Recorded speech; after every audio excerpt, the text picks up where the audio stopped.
Sit back and enjoy a few photographs and video clips of Pat, John, Billy and Corey's 16-day adventure aboard Cunard's Queen Victoria. We left San Francisco on the evening of Tuesday, April the 1st and cruised for 7 days before arriving at Puntarenas in Costa Rica. We spent most of the day there. On the morning of Thursday, April the 10th, we began our one-day journey through the Panama Canal. Lots of video clips and photos of this part of our cruise. We arrived in Oranjestad, Aruba around 7:30 in the morning on Saturday and had a full day of sightseeing. We got underway in the evening around 5:30. We anchored off Georgetown, Grand Cayman on Monday morning and then tended ashore to explore the island. We left around 4:30 and began the final leg of our cruise to the cruise port of Port Everglades, Fort Lauderdale. We said farewell to Queen Victoria early on the morning of Wednesday, April the 16th. Well, that's a quick rundown of our itinerary. Now let's have a look at some of the photos and video clips that we took on our cruise. Pat and I flew from Reno to San Francisco on United Airlines. It's not an uncommon sight nowadays to look up at the departure board to see that your plane's been delayed. It was no exception for us today. We were scheduled to arrive in San Francisco at 12:55. This would have given us plenty of time to make the final boarding call of 4:30. First it was a 1-hour delay, then another hour delay. We started to get concerned. If we missed the boat, there was no way we would be joining Billy and Corey on the cruise. As it turned out, we made it on board around 4 o'clock. Next time we'll book a hotel for the night before the cruise. Billy and Corey arrived at Reno Airport at 4:15 in the morning to catch their early flight to San Jose. After taking their pre-arranged taxi ride to the cruise port, they spent most of the day checking out San Fran.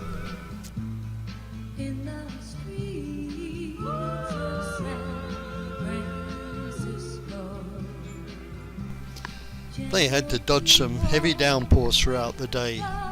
In fact, the night before, high winds broke Queen Victoria's moorings and it made national news. Although Cunard was still working on fixing the gangplanks, they had no problem boarding in the afternoon. Once on board, it was time for a champagne toast. We were on the 8th deck in cabin 8118. Billy and Corey were 2 cabins along in 8114. I thought I'd lost my pin to commemorate 50 years in the USA.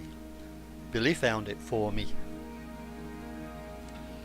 Before getting too far into the slideshow, I should mention there are lots and lots of photos of us preparing for dinner. Kinda like a fashion show. We chose the early dinner seating and a table for 6. On the first night, the other couple were no-shows.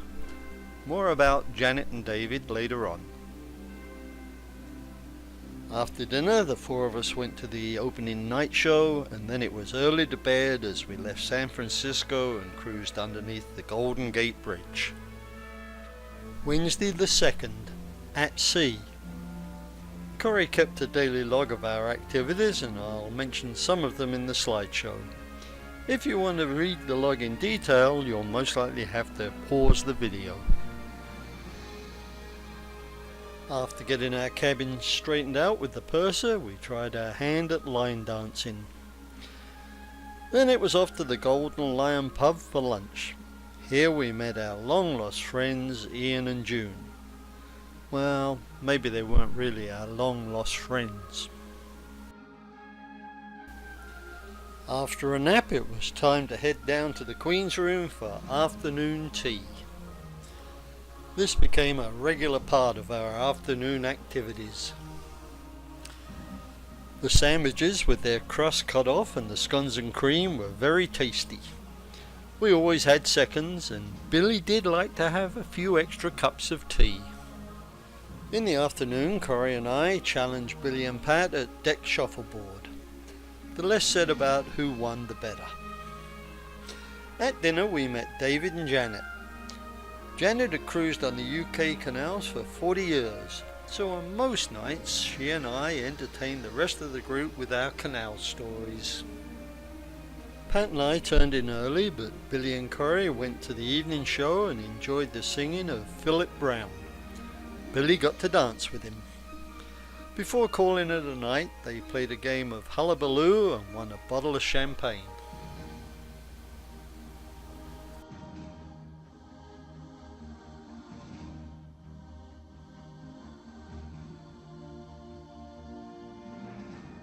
After breakfast in the Lido Cafe, Corey and I tried our hands at the quoits competition. We lost in the first round. I should mention that the weather was great throughout the cruise, so we spent quite a bit of time on deck and around the pools. Billy was very good at keeping up with her daily jogs around deck 3. While she was keeping herself fit, Pat and I went to a lecture in the theatre on water currents. It's 3 o'clock, so it's tea time.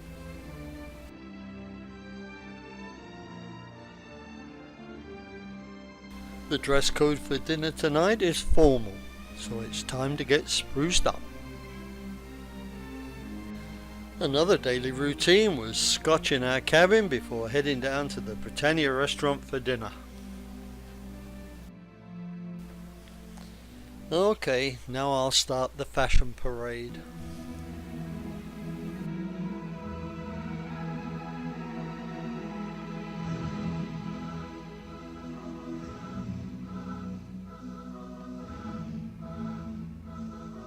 We're on our way to the captain's ball and the black and white dance. After dinner, the 4 of us went to the Royal Court Theatre to watch the Mind Reader show. Corey volunteered to go on stage and became part of the act. Later on, Billy was put in charge of handing out the audience questionnaire cards. By the way, they always sat in the first row. Our third full day at sea. As we didn't get the camera out very much, I'll give you some extra time to read Corey's log.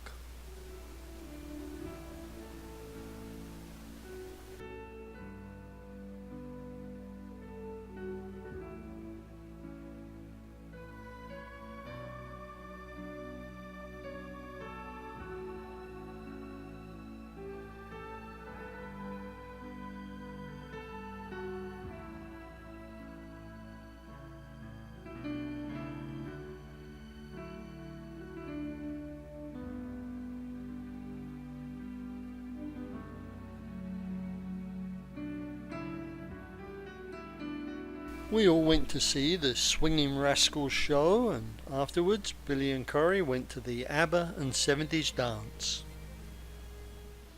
As you can see from Corey's log, this was just another one of those at-sea days. I think the highlight of the day was getting 12 out of 20 at trivia, but we did have help from another couple. If you want to read all of the log, I suggest you pause the video.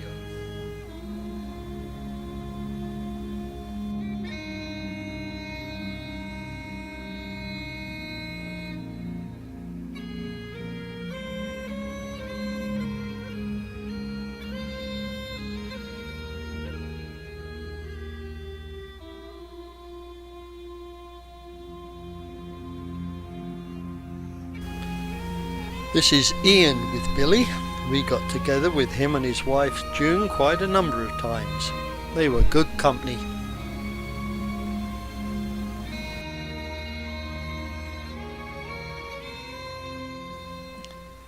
It was early to bed for Pat and me. Billy and Corey met up for drinks with Ian and June in the Commodore's Club.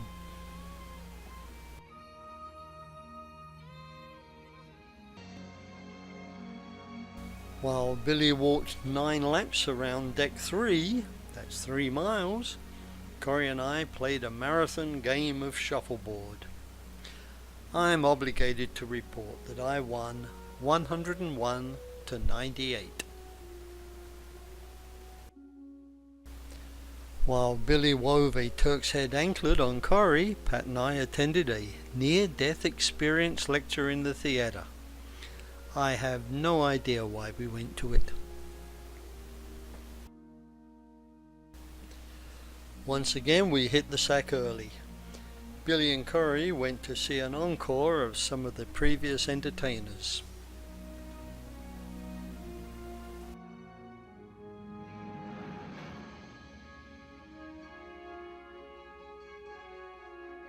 The highlight of the morning was Corrie and I entering the world-famous Cunard shuffleboard competition. My team were runners-up. After having a pub lunch, we headed up to the Commodore's Club for a game of hearts. We returned to the pub to meet up with our teammates for our trivia game. We didn't improve on our 12 out of 20. Tonight was the masquerade ball. Be warned, the following photos are quite scary.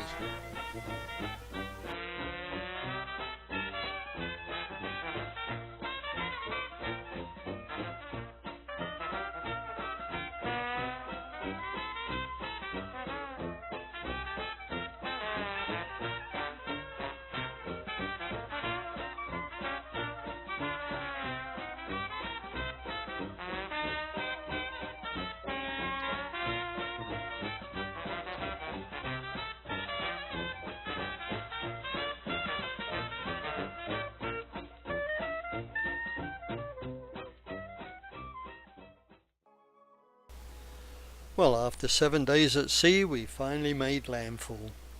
We arrived at Puntarenas, Costa Rica during the early morning hours.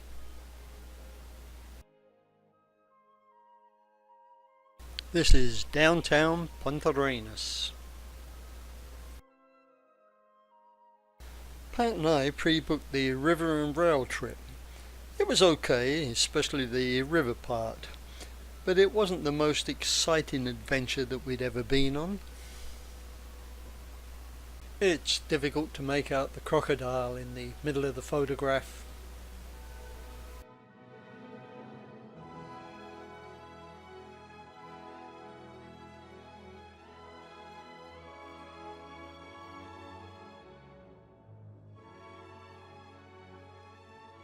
There really wasn't a lot of opportunity to take photos while on the train, and it was rather noisy.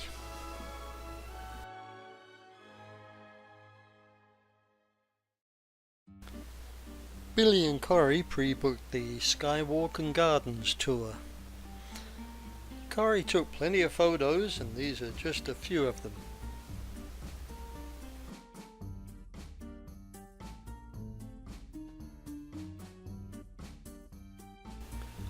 These are the beautiful macaw birds. And I think you know what these are.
All four of us were back on board in time for afternoon tea, followed by scotch in the cabin.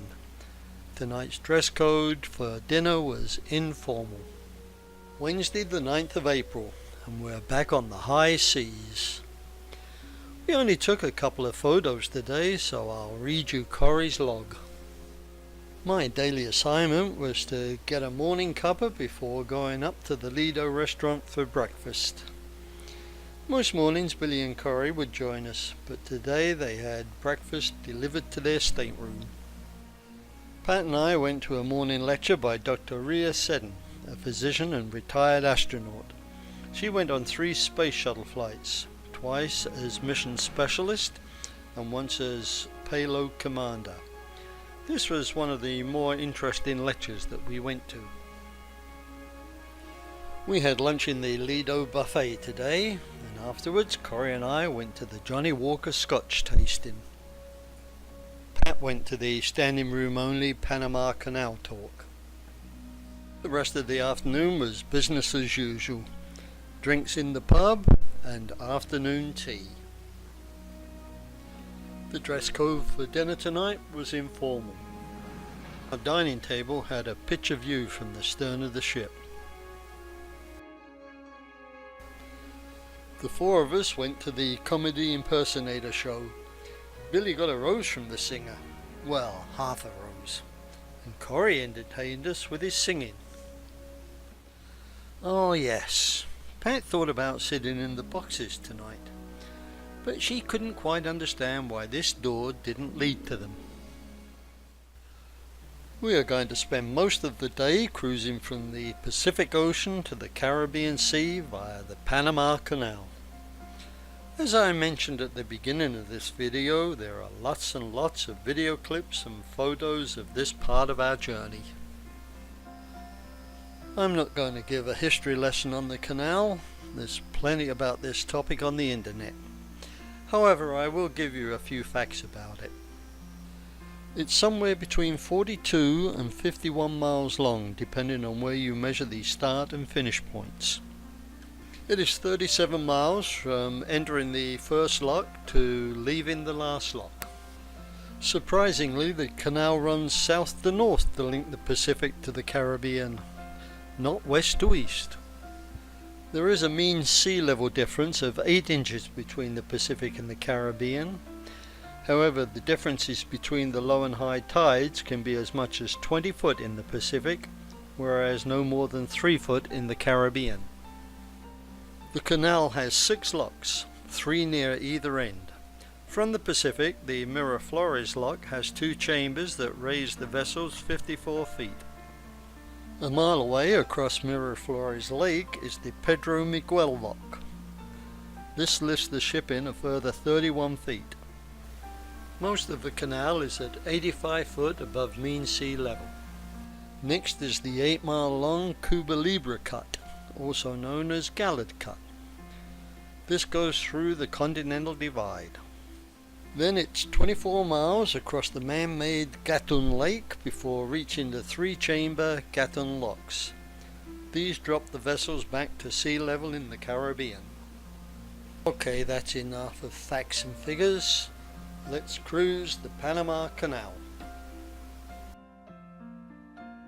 It's about 6:30 and we're in the Gulf of Panama. We're about an hour and a half from the Pacific entrance to the canal.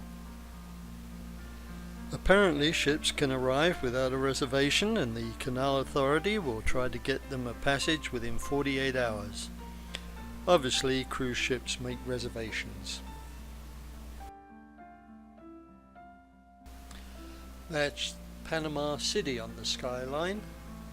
We're approaching the Bridge of Americas, originally known as Thatcher Ferry Bridge and built in 1962. It was the only non-swing bridge connecting the north and south landmasses of the Americas until the opening of the Centennial Bridge in 2004. The Panama Ports Company operates the ports at Balboa as well as those in Cristobal at the northern end of the canal under a long-term lease. The company is part of Hutchins Port Holding, who in turn is a subsidiary of Hutchins Whampoa Limited.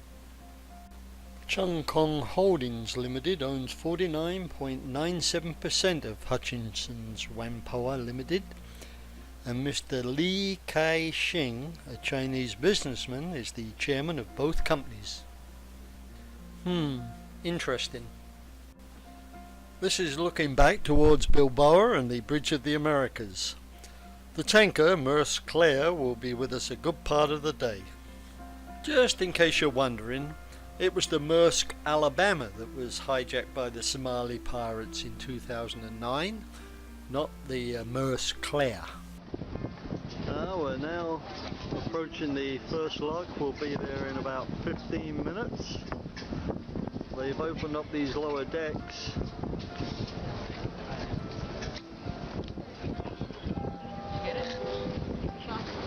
You'll notice that there is a green and orange arrow at the end of the middle wall indicating that pointing towards the east lane, indicating that is the lane we will be using.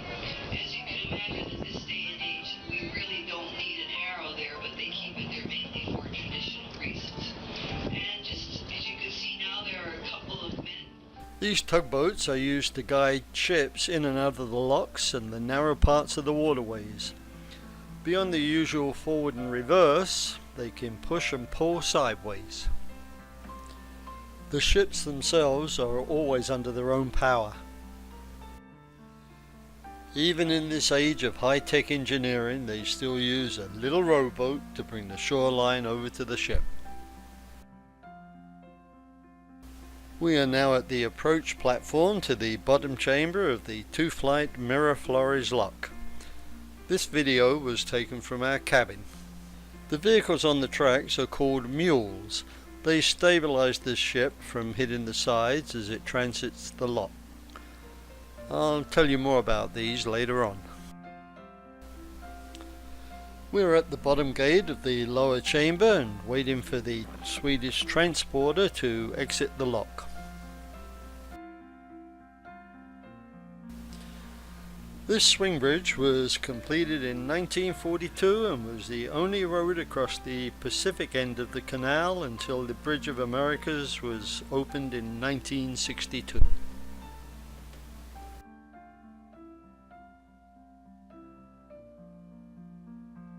As you can see, these are paired or twinned locks, and the Maersk Clare is entering the one to our port side. The car transporter has moved into the upper chamber and the water in the lower chamber is being lowered to sea level.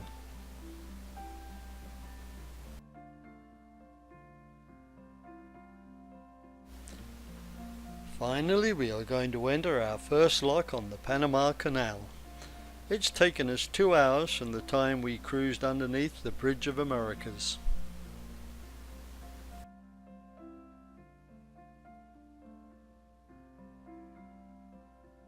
This is taken from the stern of the ship. The water gushing out of the culvert is from the other lock being set to sea level. You can just make out the cranes at Balboa in the background. The bottom gates are now closed behind us and the lock will be filled with water to raise Queen Victoria to the next chamber. The number of feet she will be raised depends on the height of the Pacific tide. At 82 foot, this is the tallest gate on the canal. It's built to accommodate exceptionally low tides. The car transporter exits the upper chamber, and once the top gate is closed, the valve will be opened to equalize the water in the two chambers.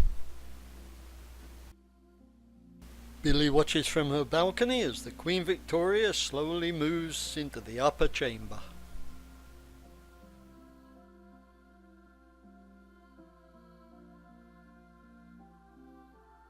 There are a couple of gongoozlers on this balcony. That's, ham acting. Where's the other one? Wave! As I mentioned earlier, I'll tell you more about the mules when we get to the Gatton locks.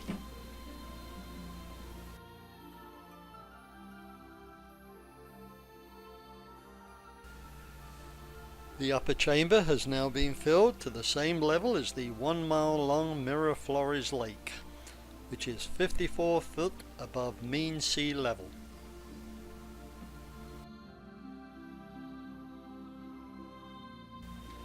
We are now entering the lake. Apparently the car transporter that is ahead of us is taking on water and listing to starboard. We'll have a closer look as we go by her.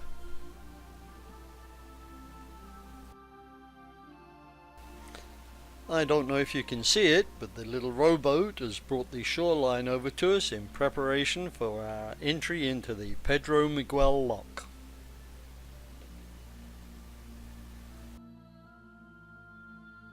This gives you a better idea of how much the transporter is listing. There's some question as to whether she can make it through the lock.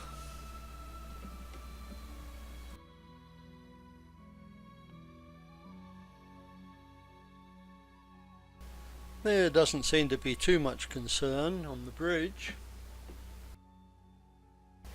Well, after a bit of a delay, they're now ready for us to go into Pedro Miguel Lock.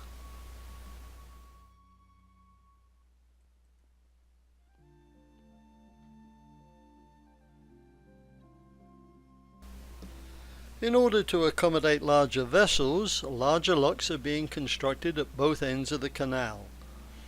The completion date seems to be a moving target, but as of now they're scheduled to be in operation in 2015. If you want to know more about them, there are a number of informative websites on the internet. Miraflores and Pedro Miguel locks have raised Queen Victoria to 85 foot above mean sea level. The channel for the new locks will merge with the present canal somewhere around these storage tanks.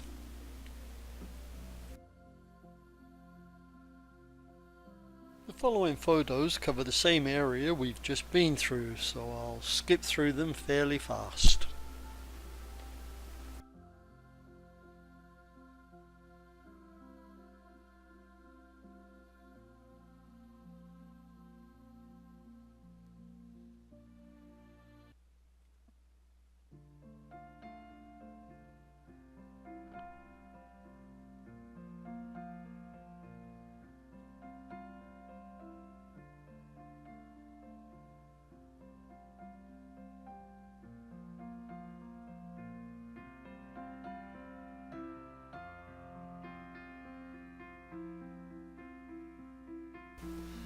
I guess there was one gentleman who wasn't that interested in the Panama Canal.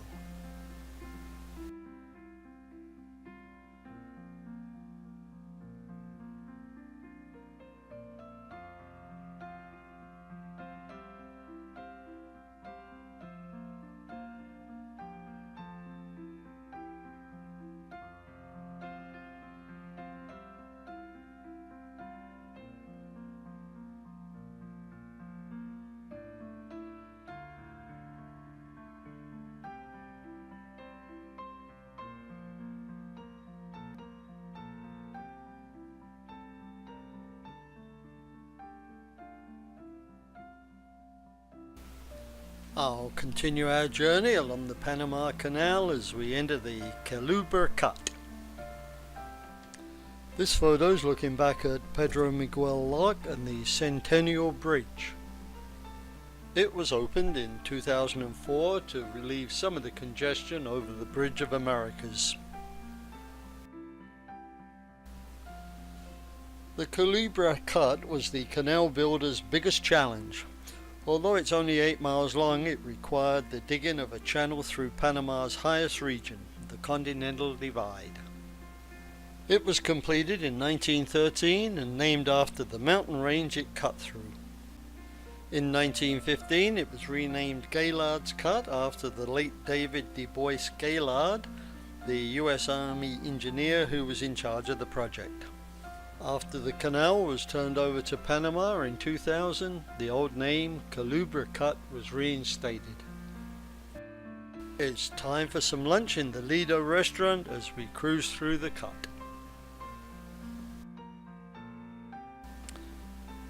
This is the El Renensa prison. Its most famous inmate is Manuel Noriega, the dictator of Panama from 1983 to 1989. A short distance beyond the prison is the Chagres River and the northern end of the Culebra Cut. 2 miles from the Chagres River's estuary into the Caribbean Sea is Gatun Dam. This creates the 24-mile-long Gatun Lake. Sit back and relax as we show you a few video clips and photos of our 3-hour cruise across Lake Gatun.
As I'd mentioned earlier, Gatun Dam backs up the Chagres River and creates the man-made lake. This map of the canal shows the approximate course we took and the area backed up by the dam. Around 3 o'clock the Gatun locks came into sight and our cruise across the lake came to an end. We're now approaching the upper chamber of the Gatun locks and will begin our 85-foot descent to the Caribbean Sea.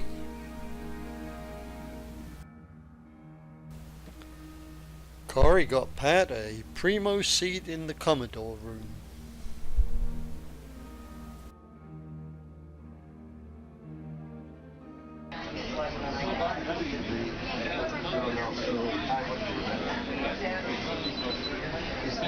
You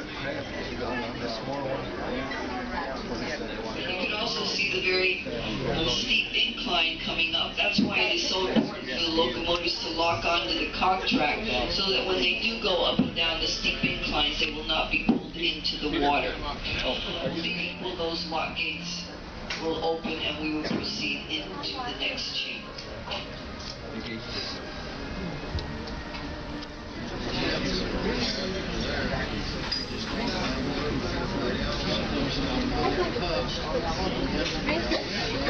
The friendly workers give us a wave as we prepare to descend to the second chamber.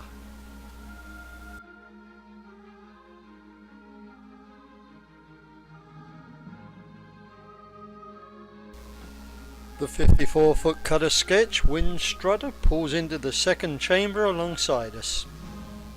She is owned and captained by an Englishman, Tony Buick, who's cruising around the world in her. In November of last year, he was looking for qualified crew members to join him in San Diego and eventually cruise through the Panama Canal. He budded up alongside the catamaran Discovery. From his blog, he mentioned that the crew of the Cat were not helpful at all. They dropped a line in and broke their bow line with an incredible bang. I think we caught this on camera. The 24-passenger Discovery does a 6-day 2-ocean cruise. This includes a 2-day transit of the canal with an overnight stop on Lake Gatun. The ships are guided through the lock with electric locomotives known as mules, named after the animals traditionally used across the Isthmus of Panama. The mules are used for side-to-side and braking control in the locks. Forward motion into and through the lock is actually provided by the ship's engines and not the mules. The ship first pulls up to the approach wall and is taken under control by the mules before proceeding into the lock. Queen Victoria had 2 each side on the bow and 2 each side on the stern. The mules run on a 5-foot wide rack and pinion track. The electric power is provided through a third rail below the surface on the land side. Each mule has a powerful winch operated by the driver. These are used to maintain the tension required to keep the ship in the center of the lock and while moving from chamber to chamber. The original mules were built by General Electric and cost about $13,000 each. The mules used today are built by Mitsubishi and cost about $2 million each.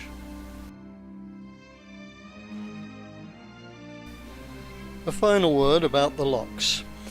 They are 1,050 foot long, but the maximum length for a container or passenger ship is 965 feet, less for other types of vessels.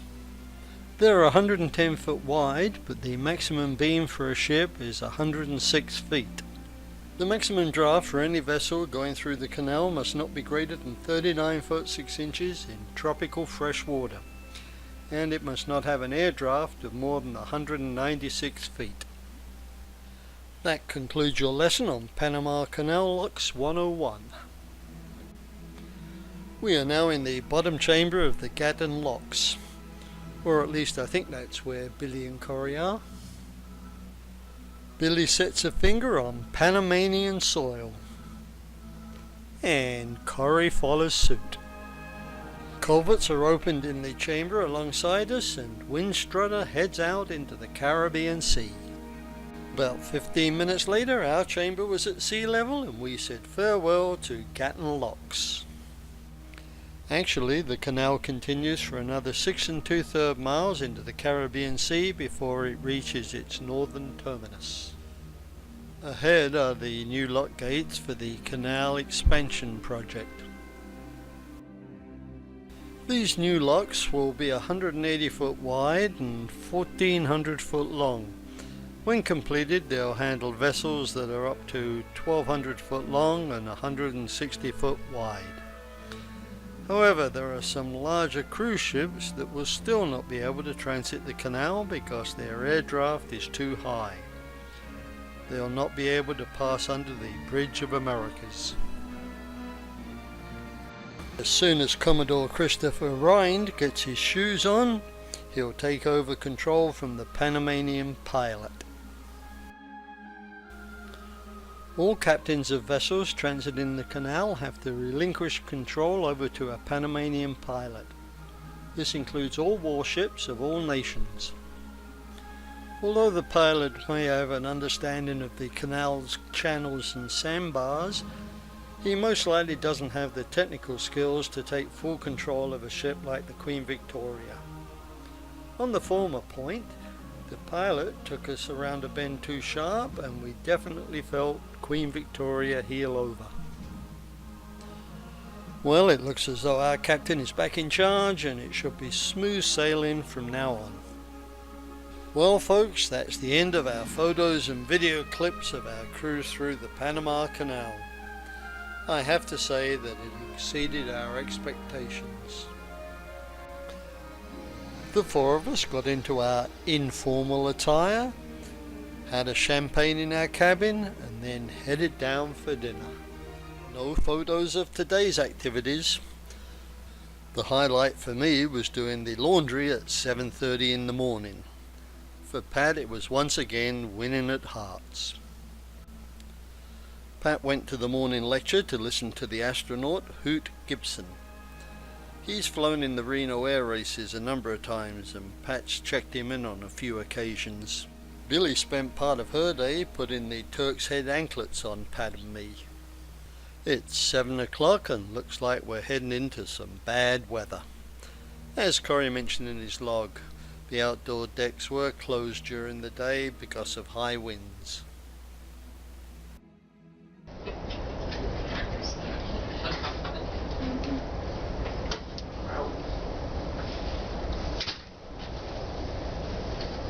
Good evening. Good evening. Hello. Are you having a good cruise? Yes, oh, yes.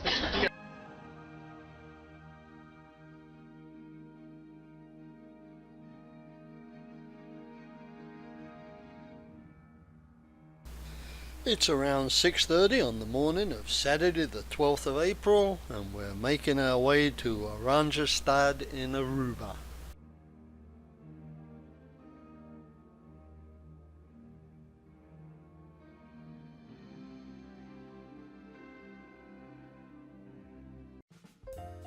Welcome to Aruba and its capital, Oranjestad.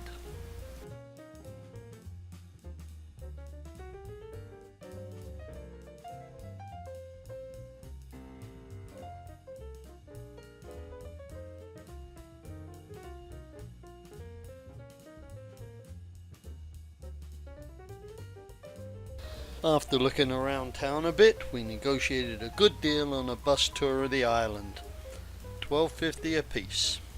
If we booked a similar tour on the ship, it would have cost around $60 each. Our driver guide was very good, informative, and obviously proud of her country. Here are a few shots we took as we drove through the countryside.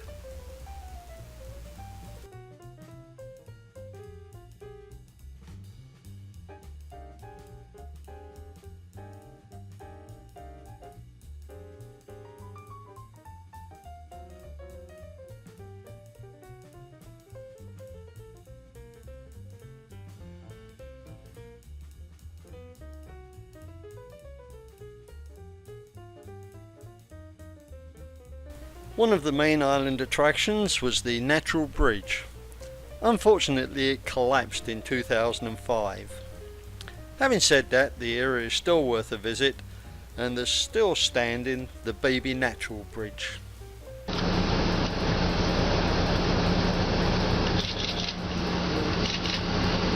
Wow. Oh, beautiful.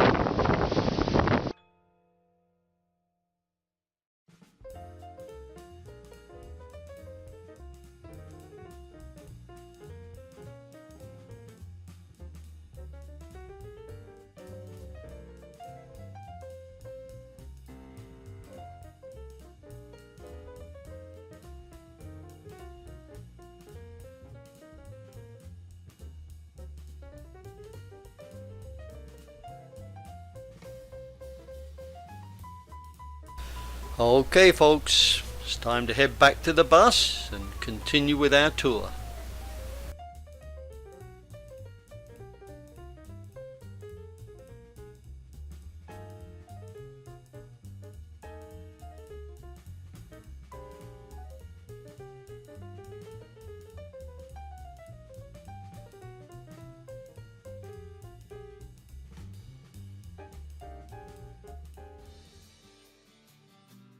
On our return journey, our guide dropped us off at Eagle Beach.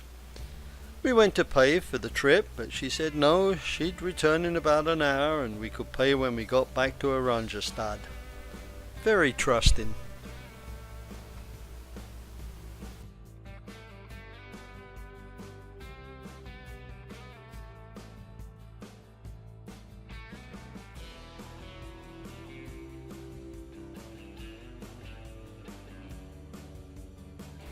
There's that darn bistro sticker again.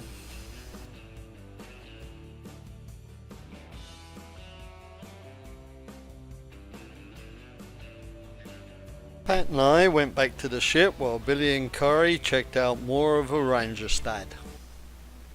In the afternoon we relaxed on our balcony, and Corey and I made a valiant attempt at making sure there'd be no scotch left in the bottle by the end of the cruise. Around 5:30 we waved bye-bye to Aruba.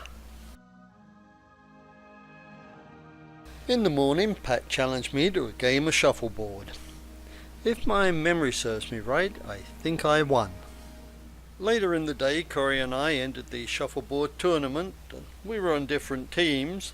Neither of us won, but we made a decent account of ourselves against the German professionals. Billy kept insisting that she should be credited with the distance Queen Victoria had travelled, as well as a 3-mile deck walk. We didn't play chess, but the 4 of us did enter the quoits competition. Corey and I reached the semi-finals, but once again those German professionals beat us. After all that activity and excitement, it was tea time in the Queen's room. Then it was off to the cabin for another wee droppy before getting ready for tonight's formal evening. It was a top hat affair because tonight was the Ascot Ball. Don't those ladies look very elegant with their Ascot hats? After dinner we met up with Ian and June for a drink in the pub before going to the comedian singer show in the theatre. We finished off the evening at the Ascot Bowl. Monday the 14th of April. This is what the Caribbean Sea looks like a few minutes after sunrise. We're about an hour and a half from Georgetown, Grand Cayman. Around 7:45 the island came into view, and so did a few other cruise ships.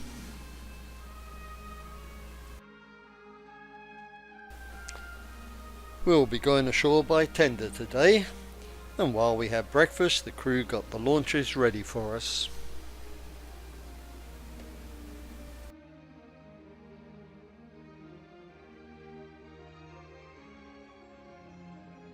By 10 o'clock it was all ashore who's going ashore.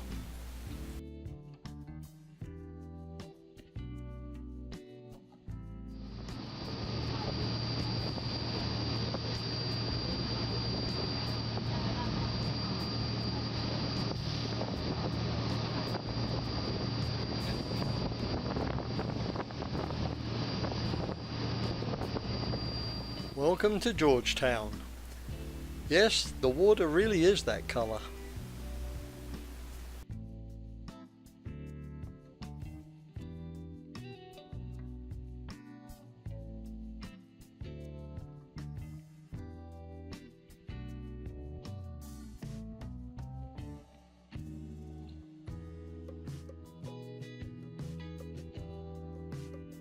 Once again we negotiated a private bus tour. I think we paid $20 each this time. Still, that's much cheaper than the $70 we would have had to have paid if we booked a similar tour from the ship. Our 2-hour tour started off with a brief stop in front of the old homestead, one of the most photographed homes in the Cayman Islands. We then drove around the busy streets of Georgetown, and our guide pointed out interesting places like Burger King, KFC, Diamond International, and the Duty Free Center. Next we drove north on West Bay Road that parallels the famous 7-Mile Beach. Unfortunately, the entire beach is hidden from view by hotels and resorts. However, our guide did point out their names for us as we passed by them. We did make a stop at the Government House. It's not open to the public, but our guide said we could take a photo of the gates through the bus windows. Here's another one of those commercial buildings that was pointed out to us. We did eventually get to see 7-Mile Beach from a distance. We pulled into West Bay Dock, and as you can see, it was not the most attractive of places.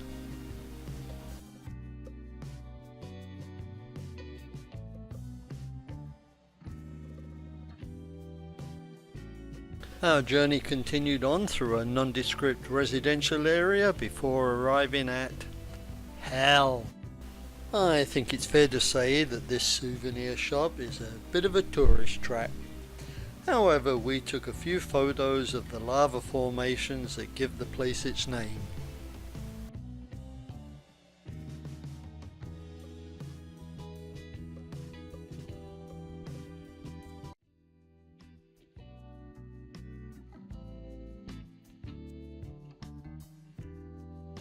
Back on the road to our next destination.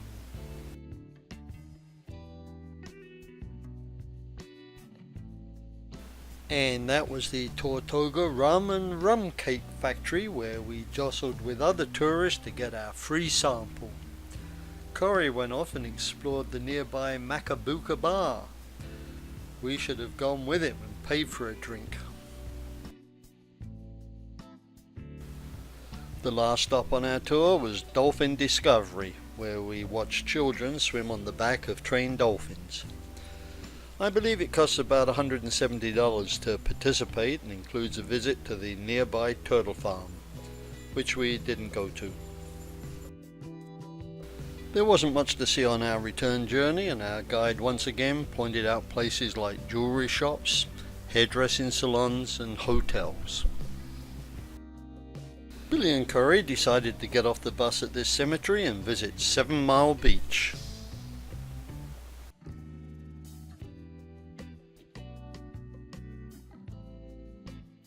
From my commentary, I think it's obvious we were not overly impressed with this tour. However, in fairness to Grand Cayman, I have to say that we only saw the western side of the island. Also, I'm sure Grand Cayman would be an excellent destination for those primarily interested in water sports such as scuba. The waters are beautiful and crystal clear. We pulled up anchor around 4:30 and headed back out into the blue waters of the Caribbean Sea. We had a drink in the Lido bar and listened to the band as we said farewell to Grand Cayman. Tuesday the 15th and the last full day aboard Queen Victoria. No photos of today's activity, so I'll give you a bit of time to glimpse over Corey's log.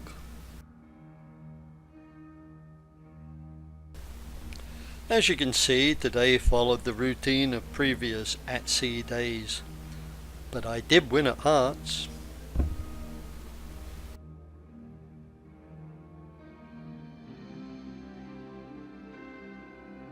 Last night was a full lunar eclipse, but I didn't get up to see it. This was taken around 5 a.m.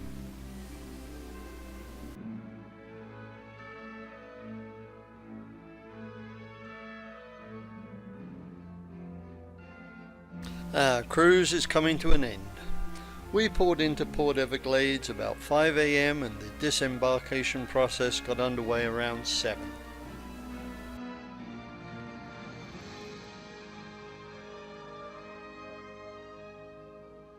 We said goodbye to Billy and Corey and then went on our separate ways. They drove to Miami for their flight to Livongo, and we went to Fort Lauderdale Airport for our first-class United flight back to Reno.